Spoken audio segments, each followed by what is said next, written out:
My Elim story goes back to my childhood in the 70s, tagging along with my parents for summer semester and classes with Paul Johansson at Buffalo School of the Bible.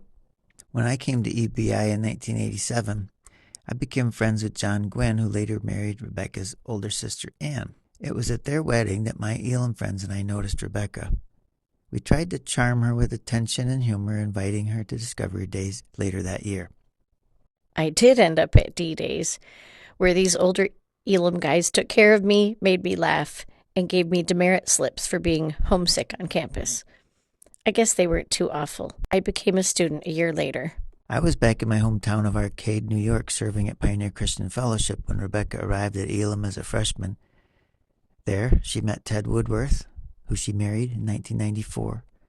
4 months later, Ted found himself in a battle for his life. For almost 4 years, we fought this cancer, but in '98, God took Ted home. Christians and the Elim family in particular had been praying around the world. One of the churches that was praying was mine. When Ted passed away, my coworker and friend Andy Webster drove down to Virginia to attend the memorial.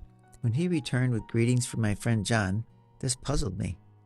How were they connected? Suddenly it hit me. That little 16-year-old did go to Elim. She had gotten married and now she was a widow. I wrote her a sympathy card. Scott's words of wisdom in that letter helped guide me through my grief. I do remember being deeply concerned that I would never be married again. One day the Lord called me to go for a drive with him, and to my surprise, he said these words, "He is there waiting." Later that year, Scott came up in conversation, and it dawned on us that he might indeed fit the description of that promise. Eventually, I sent a note to express my thanks. After a time of fasting and seeking God about my singleness, Rebecca's letter arrived. I immediately sensed that God was sending me a mail-order bride. One letter turned into two, then dozens as we courted by mail and over the phone.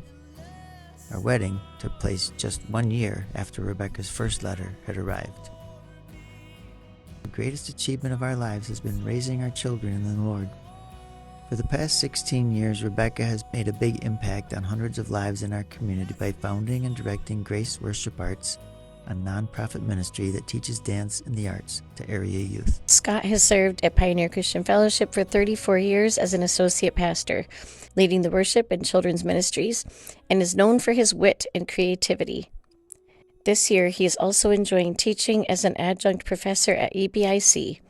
If it wasn't for Elim, we never would have met. Thank you.